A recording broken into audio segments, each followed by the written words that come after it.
if you do not write whatever idea comes into your mind at that particular time, trust me, it will disappear.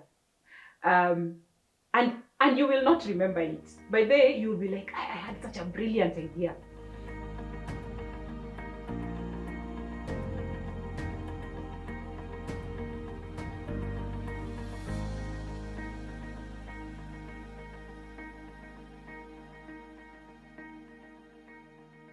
Thank you so much for the feedback. Thank you for stopping by. Please let me know if the first 2 episodes you're doing anything about it. Are you taking a moment at a time? How is that working out? Or are you multitasking? I mean, whatever works for you. This is just my personal lessons. And the first day we spoke about self-affirmation. How is that going on for you? Are you affirming yourself? So yeah, it will be good to know how some of these things that have worked for me, if they're working for you. Our third topic for today is journaling and the secret of journaling, what it has done for me, what I have to share about this. Now journaling, just to define it, is the act of keeping a record of your personal thoughts, feelings, insights, and more. Really, anything. Observations. It could be, thoughts. It could be feelings. It could be literally anything. And these things could be in written form.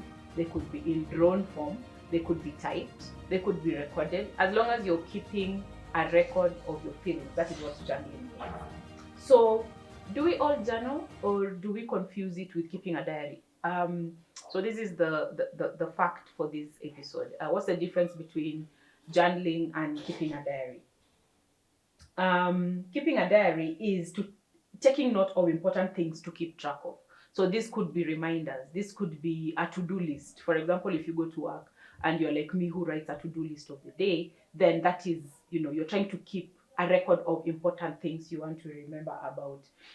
It could be remembering dates, if it's a birthday, if it's a meeting, if it's a party that you need to attend. You're keeping a record of things that you want to remember. The difference with journaling is when you journal, you're actually keeping very personal insights, very personal thoughts, very personal experiences that you want to just write about and go on and on about them, that are not necessarily task oriented.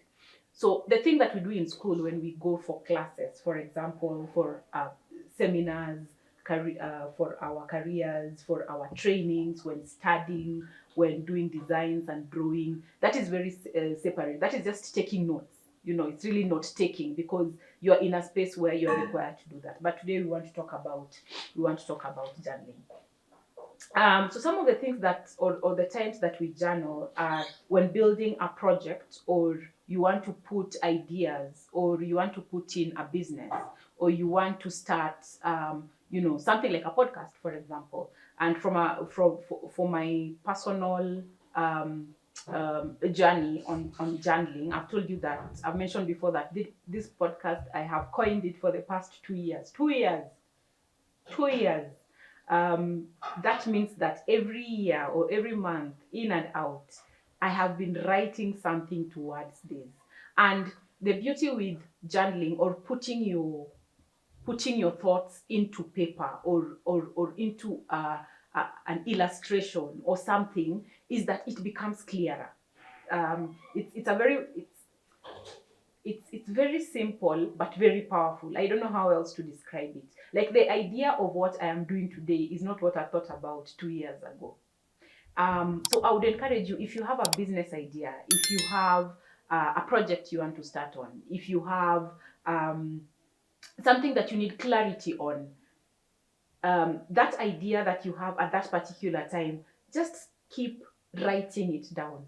Just keep journaling. Yeah, have a journal, have a book. There's nothing special about a book. It could be as simple as this one of mine, of Karatasi brand. Just make sure you're constantly writing something, and it gets clearer. Now, the difference is, if you do not write whatever idea comes into your mind at that particular time, trust me, it will disappear. And you will not remember it. By then, you'll be like, I had such a brilliant idea. I could do this, I could do that, I could do this and that. If you will not write it down, trust me, it will go. It will disappear. And what that means is you will try remembering it, and that idea that you had, maybe it could bring you closer to a step closer to the clarity that you needed.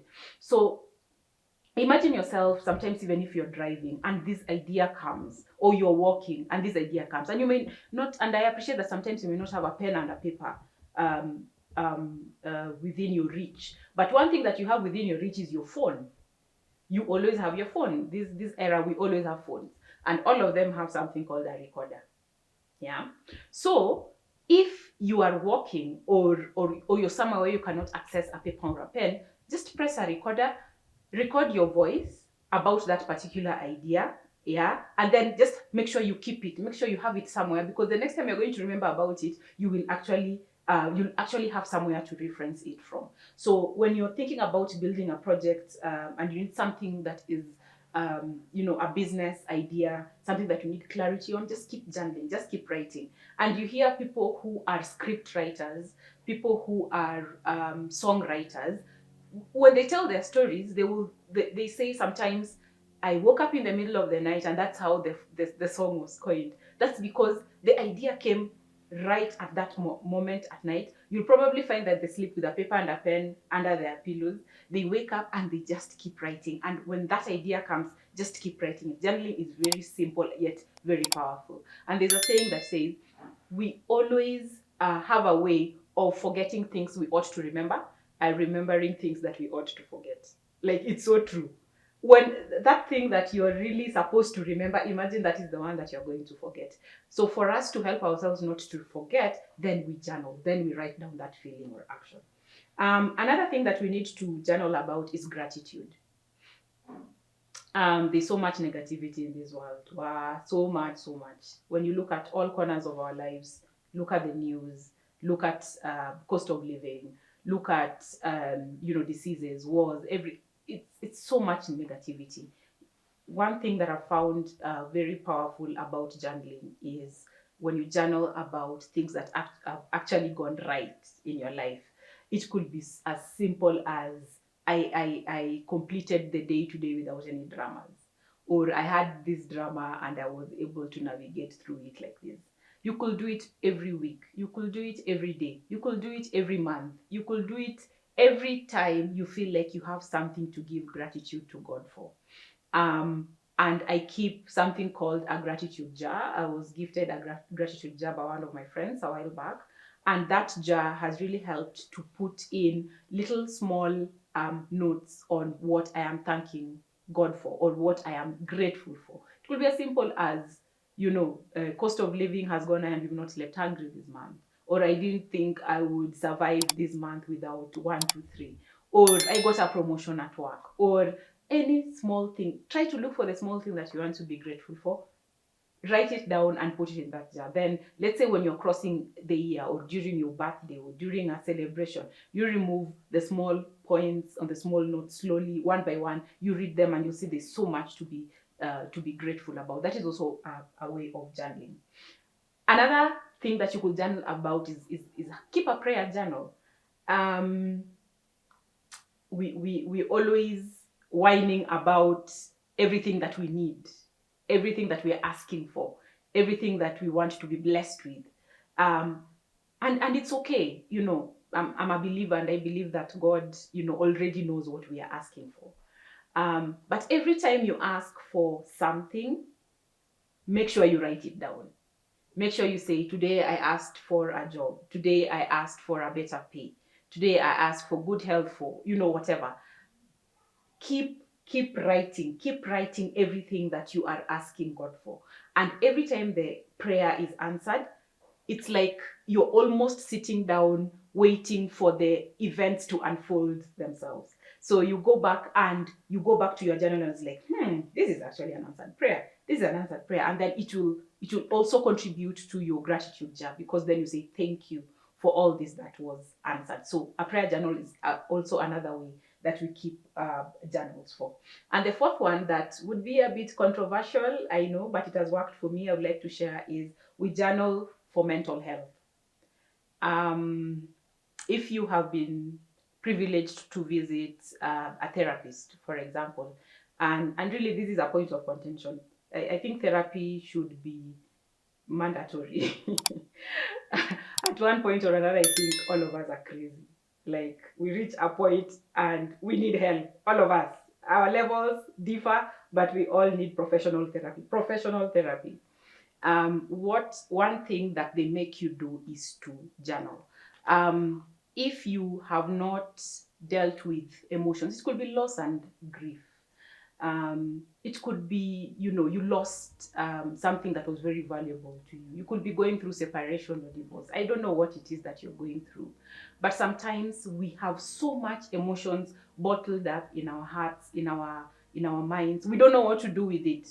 The person that is supposed to make you feel better is that person that you cannot reach. Most of the time, you can't reach that person, imagine.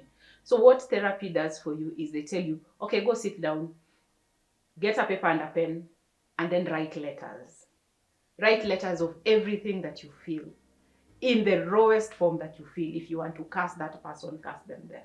If you want to wish them to go to hell, wish them, like whatever it is that you want to write it in form of a letter and addressing it to that person. If it's someone that you lost and you had no closure with them, closure is, in fact, I'll do one episode on closure, but closure is something that not all of us are privileged to get. So what these letters help you do is every time you're writing something that you cannot reach, it's almost in a world that you cannot reach, it helps you heal. So for mental health, dealing with closure, dealing with emotions, dealing with things that you don't know where to place most of the time. And we've all gone through such a place in our lives. You're so angry at someone. You're so annoyed at something that you did even yourself. You can write letters to yourself. And that is a tactic that therapists use just to make you feel better. And trust me, by the time you're done writing those letters, you actually feel like a load has been lifted off you, literally. Like, it's almost like this person you are talking to was actually listening. You could even be angry at God sometimes. Write a letter to him. Tell him what you're feeling. You see, someone that you cannot reach, write a letter. Just journal. Keep writing. There's so much power in putting down whatever it is that is in your mind in paper and pen, or record, or draw it, or anything that you want to write. It's really about your feelings and your expressions at that particular point. So yeah, that is what I really wanted to share with you about journaling today. I really hope that you can keep a record of your journals, keep a record of your feelings, keep a record of your emotions, keep a record of your projects. Trust me, if it's a project, the more you journal, the more it becomes clear. The more you journal about something that you have no control over, the more it gets lighter. Anything, guys, anything, just journal it out, just write it. So try it. Let me know, give me a feedback about what you feel about it. If it's working for you a week after listening to this episode, let me know how journaling is working for you. It has worked for me a great lot of times. It has worked for me. So try it out and let me know. Thank you so much for listening. Until next time, adios.